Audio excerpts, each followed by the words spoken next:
You asked for it, so we're going again. Pokemon. If they're knocked out, they're dead. We catch the first Pokemon we see on a route, our Pokemon pick their own moves through the advice mechanic, and we can't use TMs or relearn moves in the summary page. Additionally, there are a few extra rules we'll be following if you care about that sort of thing. Unlike the last attempt, which you should really go watch if you haven't. No, seriously, go watch it, that would make my day. We're going in this time with conviction, strategy, having learned enough to have a type matchup chart up only most of the time, and you, dear viewer. I knew, going into this run, that if I were to be successful, I needed to atone for past transgressions. So, can you guess what starter I'll be taking based on our character's color palette? No fake out this time. Weedcat and I squashed the beef because it's the healthiest thing both of us could do.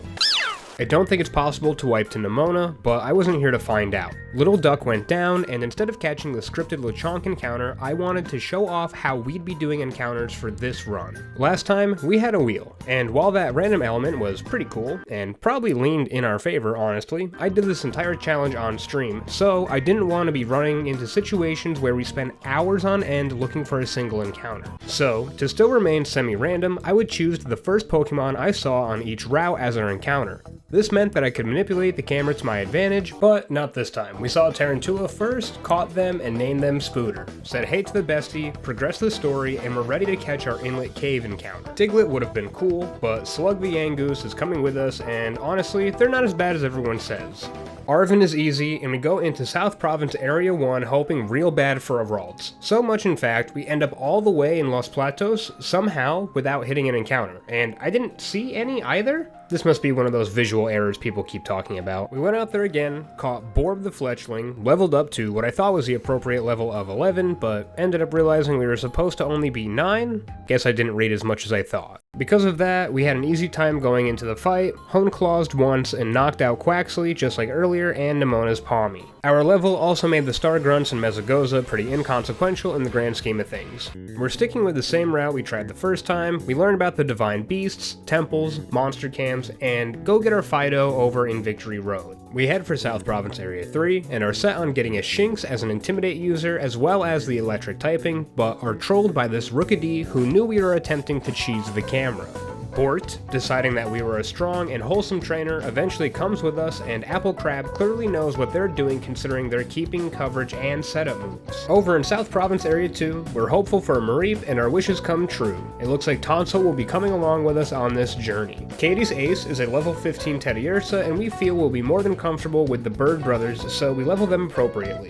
Rookidee has Power Trip, a move that deals 20 base damage plus 20 for every stat increase, which would have paired well with Honeclaws, but Bort wasn't about that setup life, and chose Fury Cutter instead. Oh, and would you look at that, I praised Prigatito earlier for keeping Honeclaws, and now they want to forget it as well. It's okay, they know what they're doing, and I trust them. At least they took Quick Attack. Once appropriately leveled, we took on Katie's gym.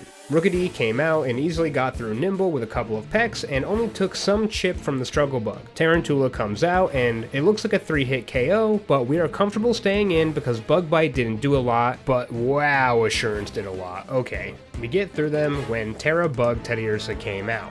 I really thought we had a chance to stay in for a single turn since we knew that we'd get lucky and we'd only be hit twice by Fury Swipes. Except all we could take are 2 Fury Swipes. Sorry, Bort. It wasn't an intentional sack, but I don't believe we had a good switch in on the off chance Teddiursa landed 5 Fury Swipes. Turns out, the choice between Fury Swipes and Fury Cutter came down to the AI calcing damage rolls and choosing between the stronger of the two since they don't account for multiple hits in multi-strike moves. I was actually a bit nervous for the Fury Swipes going into our next Mon, Borb. But we won the coin flip and the Teddiursa went for Fury Cutter, which was the best option for us considering now, with the power boost for subsequent hits, the Teddiursa's only option was Fury Cutter. Borb pecks down the Teddiursa, we get the badge, say goodbye, and head towards the Stony Cliff Titan. On the way, we stop for our South Province Area 5 encounter, which ends up being a Litleo, who proves a bit of a challenge for our team and one-shot headbutts Tonsil. Considering this thing is over our level and probably outspeeds everything on our team, we opt to flee, going -2 on encounters and losing some important typings. With Tonsil down, Apple Crab stands up, I'm never gonna get bored of the cat stands up jokes, to the challenges ahead and vows to get us through what's to come. He does just that, protecting his allies, risking life and limb to solo the first stage of the Stony Cliff Titan.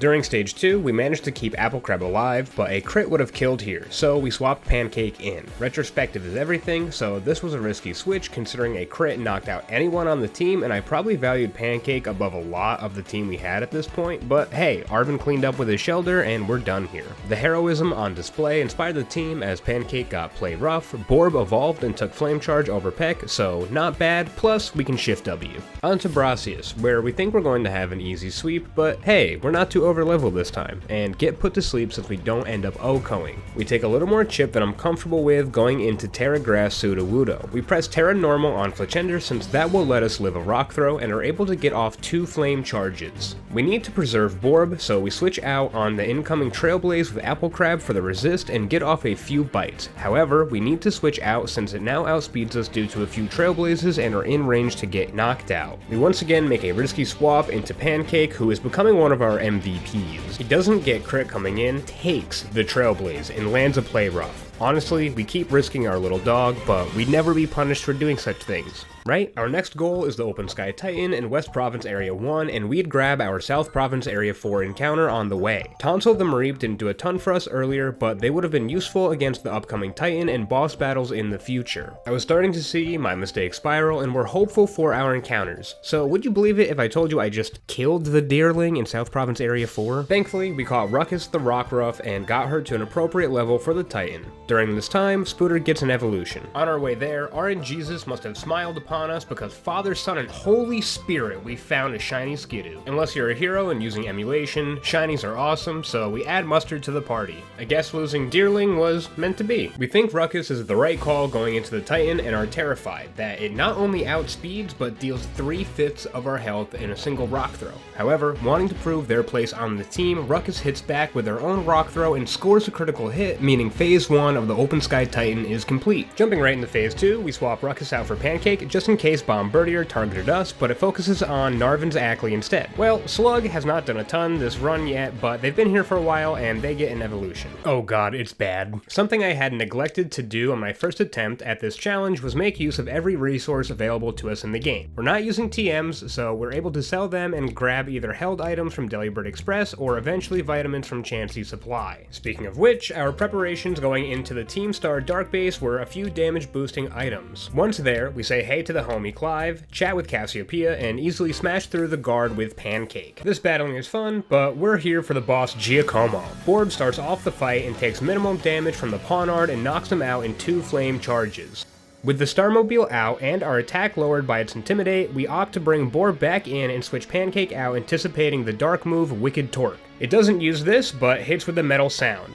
A call is made and we send out the comrade Apple Crab, but they take a Wicked Torque upon switch-in and are immediately put to sleep. We hope for the turn 1 wake up, but we didn't exactly deserve it. Apple Crab is pulled back and Pancake came out. We trust our little guy and made the mistake of not terrestrializing because the extra damage we did meant the Starmobile would have went down in only 3 play roughs. But because we hit it late, it needed 4 hits and Pancake was in range to be knocked out. Debatably, I should have done this earlier in the fight with the Starmobile, but Spooter comes out, hits the Struggle Bug, dropping its special attack twice, making it less threatening before tagging Slug in for the easy tackle kill.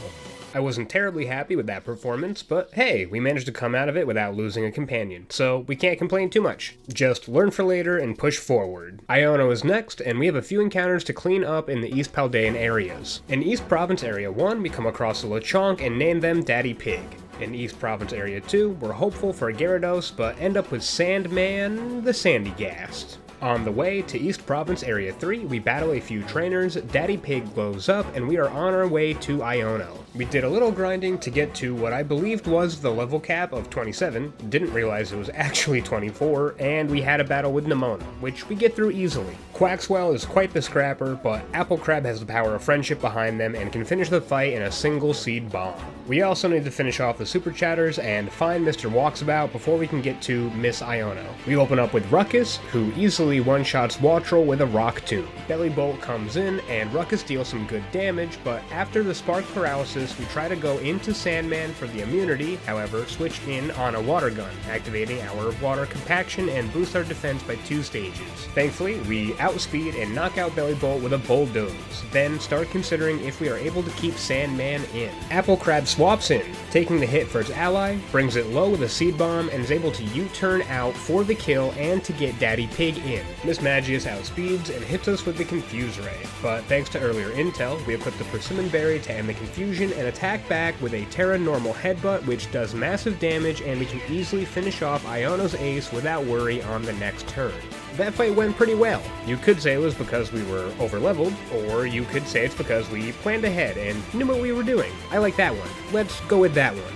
Up next is the Team Star Fire Base, and we wouldn't mind getting a water type. So we head for the South Paldean Sea and roll the dice. We creep our way towards the water and find a Shellos on the beach. Catch them, name them Slime, and add them to the team. Our newly acquired Sea Slug needs to catch up in levels, so we do some leveling, and during this time, Slime wants to forget Recover for Body Slam, and Mustard wants to forget Synthesis for Razor Leaf. I swear my Pokemon have a death wish. Getting over to the Team Star base, Sandman gets us in the door, and between them, Ruckus, and Slime, we easily find our way to Mellow. We start with Sandman and begin stalling out the sun with sand attacks. However, we take a lot more damage than we anticipated, so we swap in Pancake for the immunity, but don't have a great answer to the Clear Smog since they can never miss. We then decide to swap Slug in and finish stalling out the sun. Ruckus comes out, and at first we were worried that this Starmobile had spin out, but we stay in and are able to get through the boss despite another late terastallization. Mellow down and a bunch of Koraidon Kisses for Penny. Our next goal is East Province Area 3 for our encounter. We cautiously head into the area hoping to encounter a ground type since that will be helpful going into the Steel Titan and elsewhere in the future. However, the Floating Ghastly is our encounter.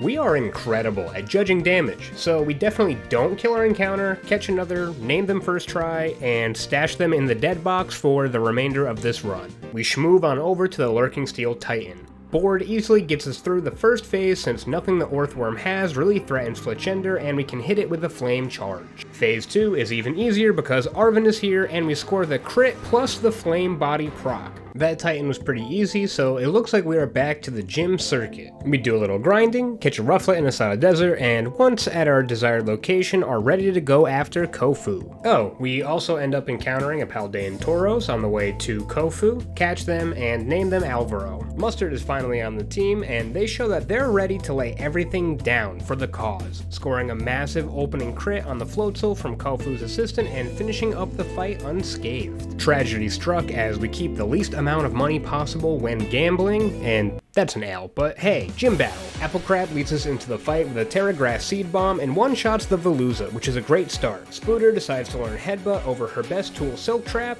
and Mustard gets Seed Bomb.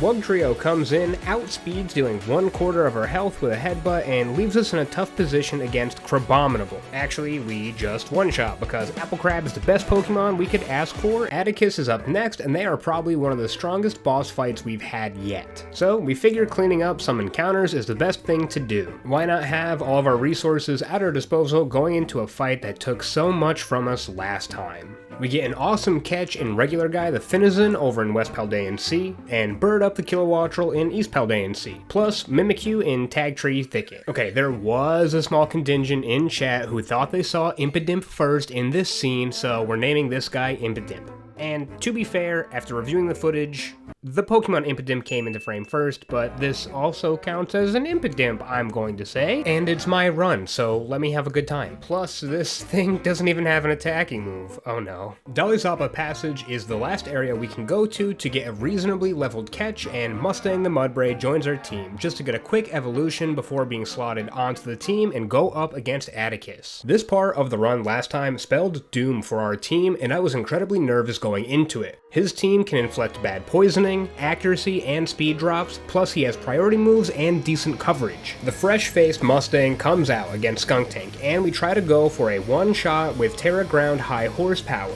The enemy Skuntank outspeeds and opens up with a Toxic, meaning our loyal laborer was now on a timer. A timer which is dramatically shortened by the Reverum coming in, who crits with an Iron Head and flinches us. Assuming another Iron Head is coming out, we swap into Slime for the resist and get a tiny bit of chip with a water pulse. We then have to swap out into Borb, hoping for the random bulldoze, which thankfully it does. On the next turn, we secure a burn with Flame Body and deal enough damage with a flame charge to put it in range for a kill, and we are now faster because of the speed boost. However, we misclick and hit agility, meaning the Rev Room stays in a turn longer than necessary. Considering our options, we opt to swap Daddy Pig in, thinking we could take a hit and the Rev Room would die to burn, making for a decent start to the Starmobile. Unfortunately, Daddy Pig is poisoned and gets hit by the Iron Head due to the opposing Rev Room living a burn.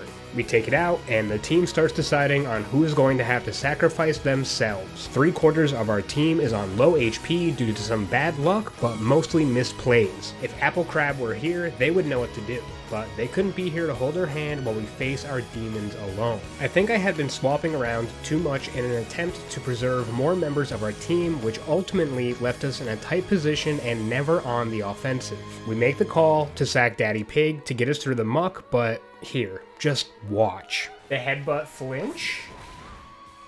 The headbutt flinch?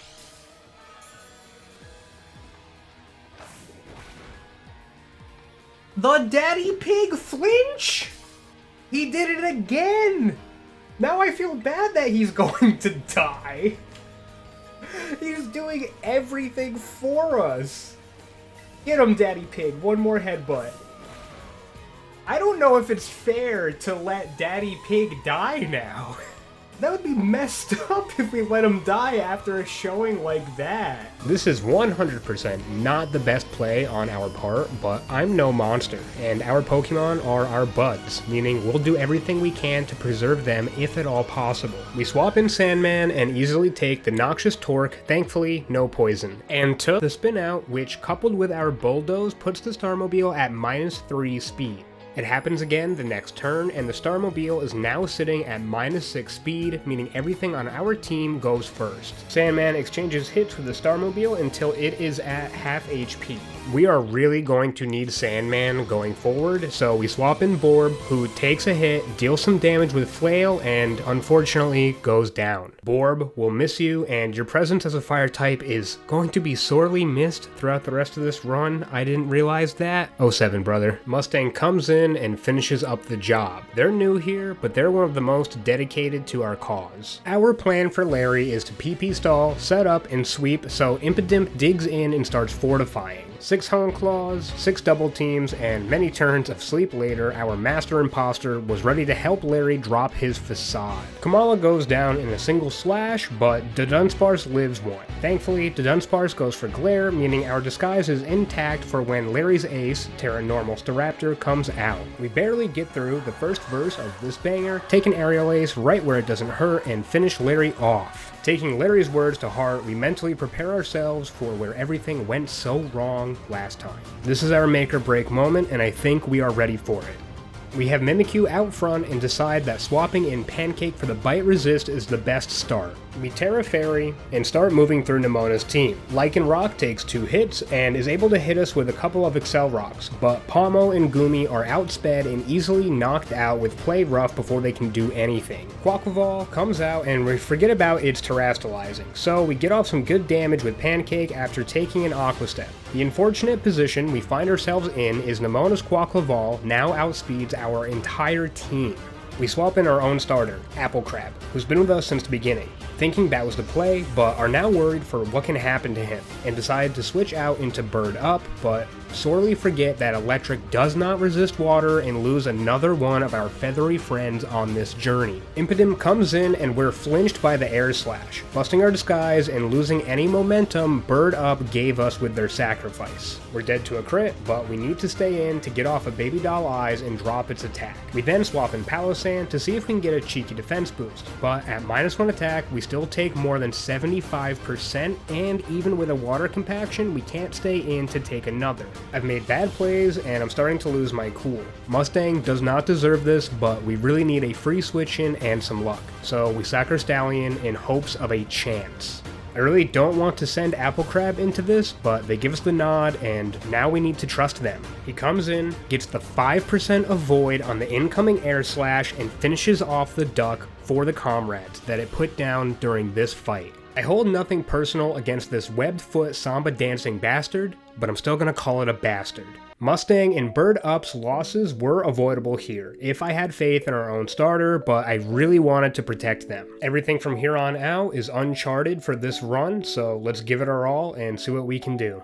We train up, forgetting that this gym is actually pretty free when you account the Omni boosts you're given from the crowd. Oh, and once again we forget about the trainer battles. Oops! Apple Crab and Pancake easily get us through those battles, and Slug doesn't want to learn Yawn. Apparently, Moist's Drift Blimp here is going to self-destruct, so we take it down ASAP and finish off his team. Rhyme hits us with the Peace and Love, and we're off. Pancake and Apple Crab lead the charge, and Terra Flower Trick gives us an Omni boost on both of our Mons. We hit Mimikyu with the Baby Doll Eyes and leave it on the field since it is the least threatening thing out and get through the Banette and Houndstone. Toxtricity comes in, Terra ghosts, and is easily taken out by Apple Crab.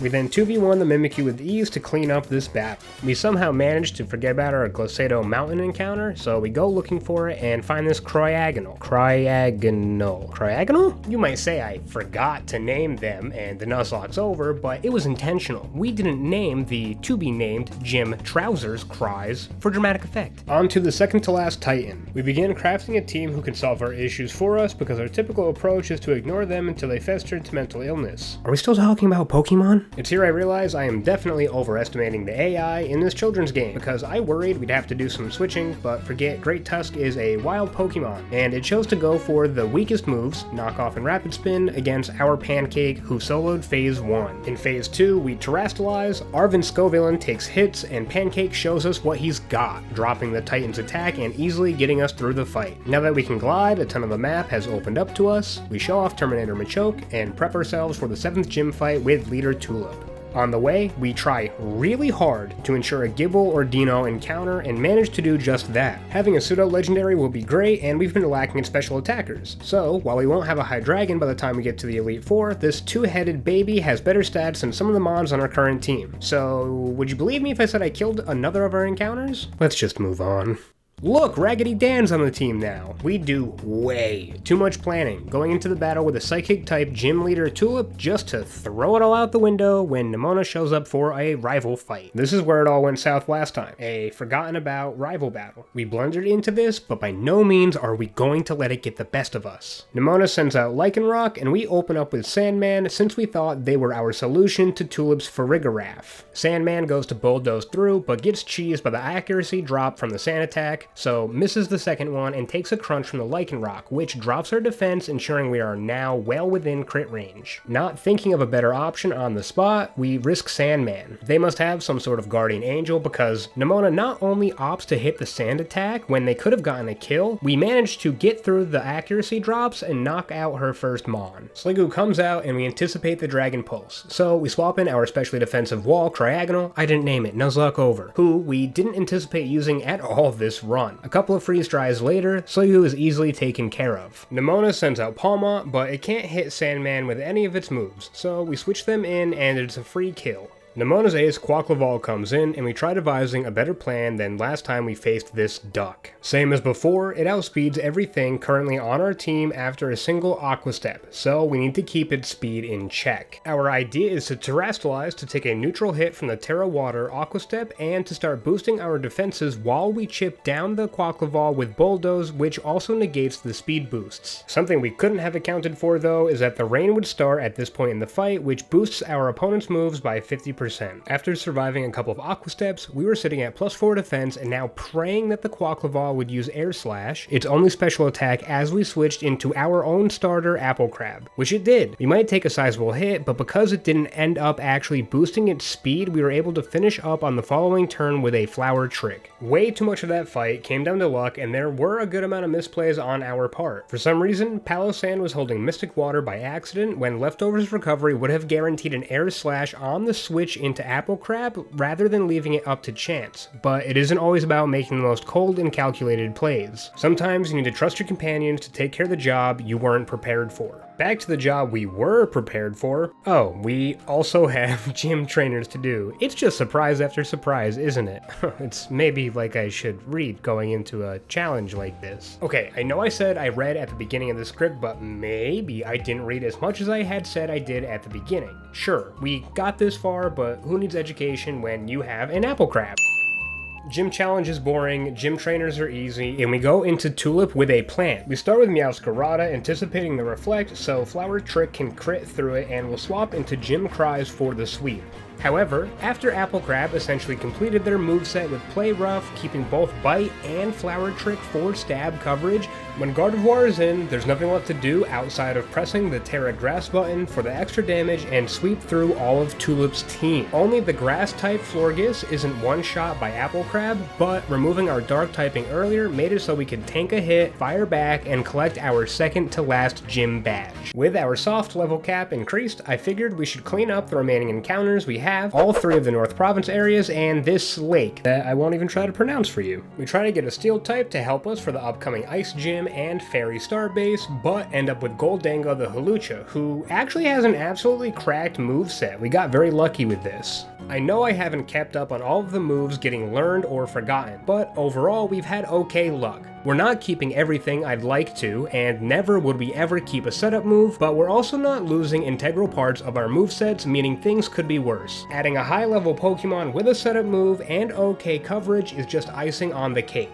North Province Area 2 is next, and we shoot towards this little pond, because worst case scenario, we wind up with a Dratini. However, we see Scyther first, catch her, and name her Knack Guzman. Evolving her will be easy, and damn does she have a good moveset. Over in North Province Area 3, chat roasted me because I caught a Sunflora when there were almost guaranteed Sylveon just further down the path. So, disappointment will stay in the box until the end of time. On our way to get our North Paldean Sea encounter, we get another taste at how goofy Scarlet and Violet can be. We've had visual bugs throughout the course of this run, but this was my first time experiencing something like this, and I've gotten in over 100 hours at this point across different saves. Anyways, we leap into the water, and it looks like Ornament the Cloyster's coming with us. I know Cloyster's pretty good, but this is its moveset, and it cannot change on level up, so it looks like they're just going in the box. Uncertain of what we want to get at the lake, and neglecting to even look at what was available to us, we made the leap of faith, splashed down, and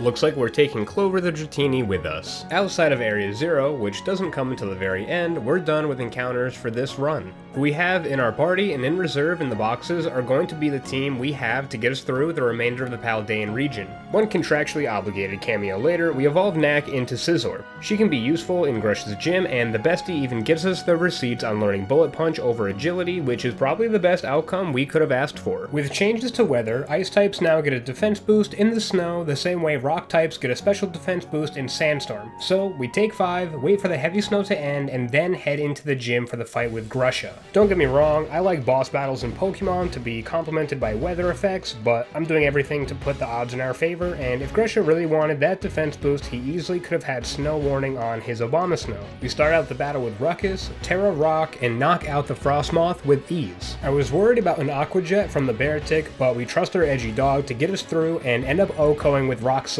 So Titan comes in, and there is no way we one-shot this HP monster. But we leave it on a sliver of health, take an incoming liquidation, and finish it off with a crunch so we don't risk a miss. We take a little too long deciding what to do once his ace Altaria comes out, but who would have guessed Rock Slide just wins us the fight. I wasn't a believer, but the Ruckus sweep was real. Seems like I should just have a little more faith in our team. With the gym circuit complete, we're down to stomping out the remainder of Team Star and getting that last Herba Mystica from a Titan for Arven's Mobostiff. Knack easily gets us through the guards, we curb stomp these little fairies, whoa, let's reel back on that one. And we get to one of the best dressed bosses yet, Ortega. We start with Knack for getting that water resist steal, so we're only hitting Azumarill with neutral damage. We opt to swap into Sandman for the water compaction, but take way too much damage and have to swap out. We swap into Slime, expecting an incoming Aqua Tail, but we are hit with Charm instead. It looks like if the Azumarill does not see a kill, it will go for Charm, and we are going to use that to our advantage. We know Slime is more than capable of getting the paralysis with Body Slam first try, which it does, and it gives us some chip.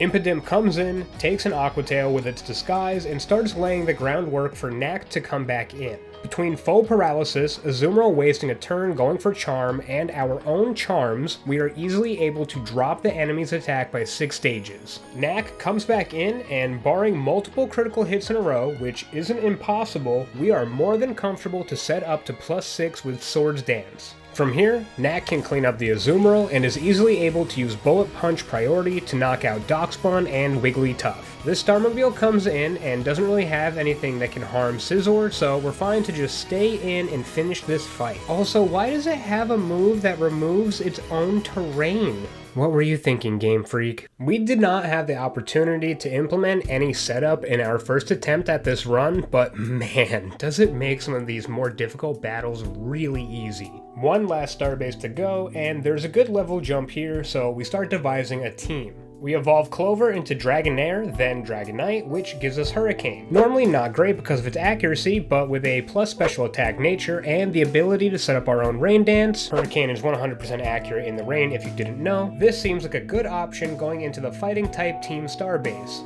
But would you believe it if I said that we got rid of Rain Dance? Mimikyu being a fairy and ghost type would be amazing for the upcoming fight, but it decides it doesn't want to learn Play Rough. It has immunity to fighting moves though, which we can take advantage of for repositioning. I do have to say, this is probably the coolest of the star raids yet. Not just because you're in a fantastical mountainous region, but because of its linear design, you are forced to trek up a path towards the boss area, so you actually get to see a lot of what this base has. Or I'm just biased because I think she has the coolest design. Getting this party started, we send in regular guy so we can switch out for hero form to activate since they have acrobatics and we can make use of that later. Between poison immunity with Scizor, fighting immunity with Mimikyu, and never attacking, none of the Toxicroak's moves can touch us. I'm not a huge fan of PP stalling, but hey, here we are, and if we're smart enough, we can set up Knack like last time and sweep. We do it almost flawlessly, but counting is hard, and we accidentally send Mimikyu in on a poison jab, which breaks our disguise and poisons us. We stick to the plan. Knack comes in, Swords Dances to +6, and Bullet Punch through Toxicroak and Annihilate. With Passimian out, we just barely manage to secure a KO and are hit by a powerful close combat in return. We have priority, so staying in and securing the kill is a no-brainer. We don't want to lose Knack as they've been one of the best team members since we caught them. However, we don't want to wind up in a position like we've been before, where we're playing musical chairs and making unnecessary switches. So we leave Knack in to get one Bullet Punch off and take an Aura Sphere from the Lucario.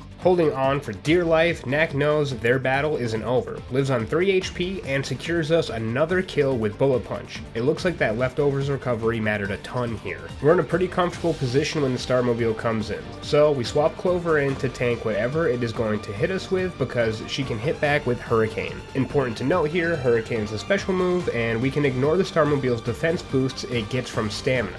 We are comfortably outside of crit range, so praying for the Hurricane to land is all we need to do, and hey, 2 out of 3 on a 70% accurate move isn't bad. All that's left on our journey before the Elite Four are the final Titans. We lean heavily on Apple Crab for Dondozo, since there is very little they can do against us, which doesn't matter at all since Terra Grass Flower Trick is a one-shot in Phase 1. We Mario Frog over to Phase 2, where we have a similar plan. Okay, the exact same plan. And knock it out in 2 Flower Tricks this time, with Insult to Injury being it happened to miss its only attack against us. When the Tatsugiri comes in, we swap out into Jim Cries since they're a special tank and can hit back a couple of times with the quad effective Freeze Dry. With Arvin's Mabostiv being given that miracle cure, they're all healed up, and we finally opened up all of the movement options. Looking at level caps, the Elite Four and Champion are going to be our next goal. Going into this final stretch of the Victory Road storyline, we had the opportunity to swap Mons as we went, but I was interested in trying to build a team that as one unit could get us through what was the end of most other Pokemon games. I spent an evening and the following morning before my stream strategizing. I was mostly worried for Rika and Poppy's teams. They're diverse, have good coverage, and we've lost key Mons throughout this run that could have just answered those fights for us.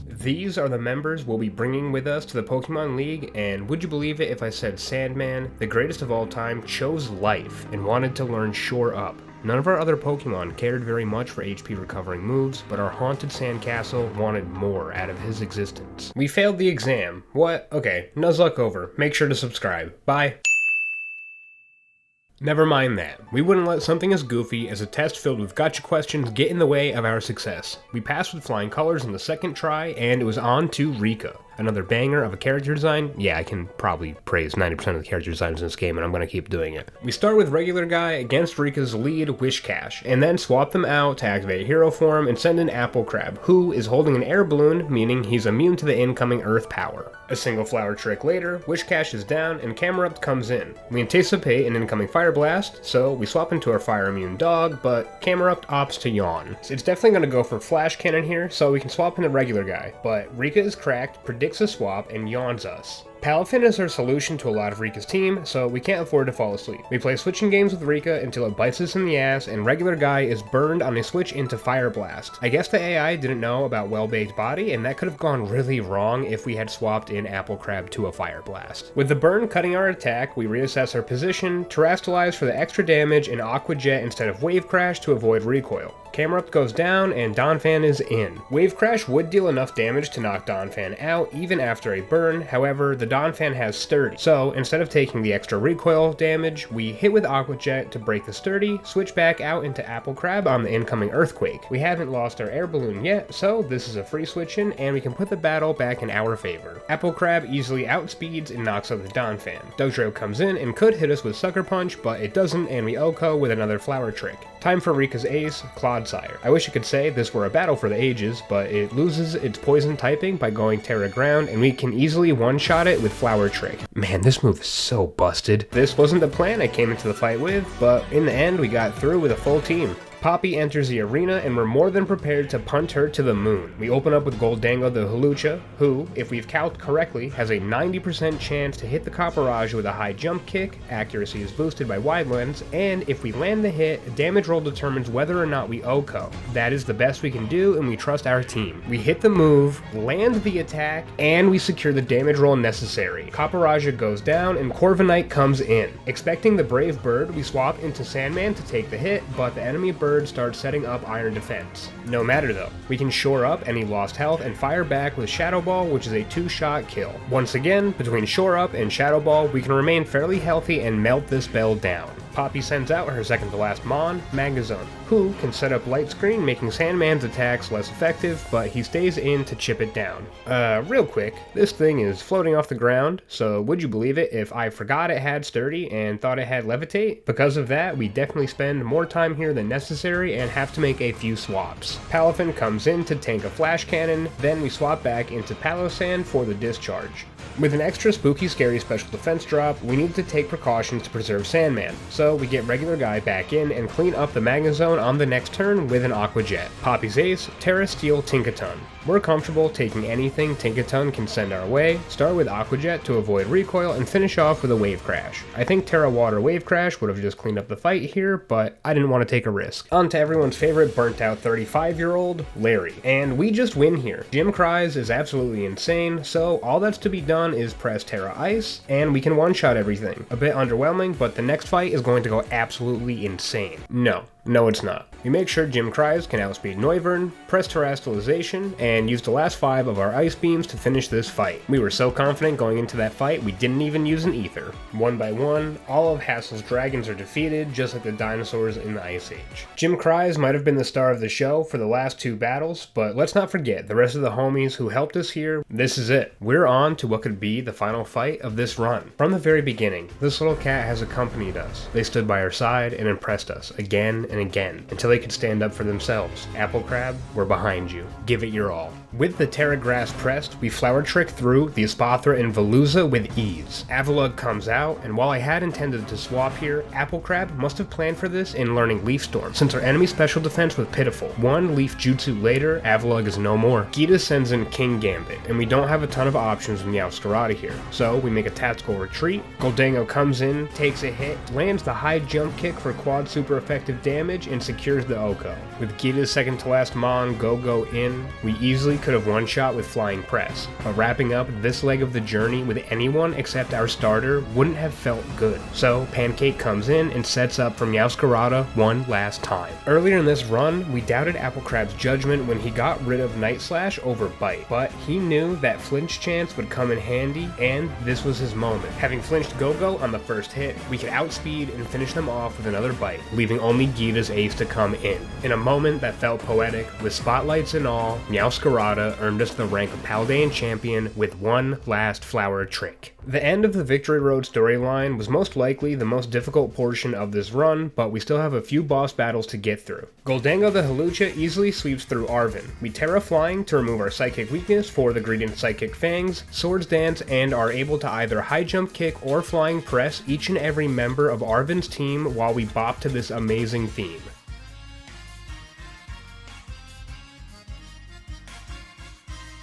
Director Clavel is next, and his team looks pretty stacked. We start with Palafin and assume Oranguru will go for Yawn, so we Aqua Jet for a little chip before swapping out. Unfortunately, the Oranguru uses Foul Play, which deals a good portion of damage to us. We're uncertain what it's going for now, and we're safe to stay in with regular guy, so we Aqua Jet for some chip while we scout. Oranguru sets up Reflect, and now we're not sure what to do. We stay in once more for some leftovers recovery, and on the following turn, we're hit with Yawn. Now's the time to switch out. Pancake comes in and slow rolls the Oranguru to get through the Reflect turns. By the end of it, he's been chipped down and put to sleep. With Abomasnow coming out, there isn't a lot it can do, so we opt to stay in to try to stall out Aurora Veil. Having gotten the Lick Paralysis and are now within crit range, we swap out to Goldango, who can definitely knock out Abomasnow. Except, well, I miscounted Aurora Veil turns, don't secure the kill, and are knocked out by a Blizzard.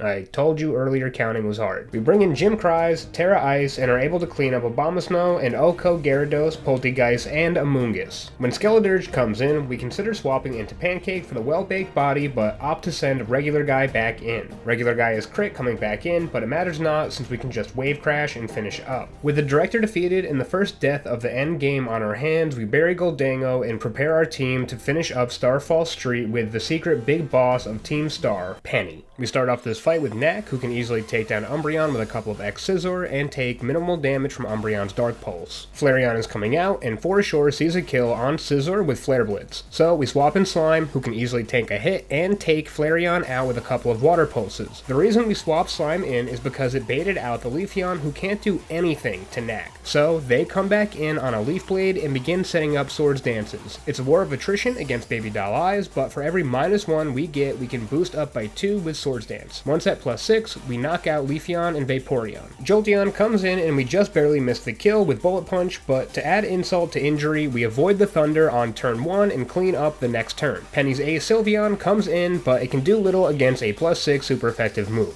We've got one more fight before Area 0, and it will probably be the most complicated we've faced since Rika or Poppy, our last battle with the best rival, Nemona. We open up with Apple Crab, as the worst thing Nemona's Lycanroc can do is hit us with Excel Rock. However, it probably goes for Stealth Rocks, which we outspeed and knock it out with a Flower Trick. We didn't use Terra Grass here because we wanted to bait out the Palmo, since it would see a kill with close combat. However, we're faster, and with Terra Grass we can Oko and bait out Goodra, since it will see the kill with either Ice Beam or Sludge Bomb. We can easily swap in Gym Cries to tank a hit and Oko with Ice Beam.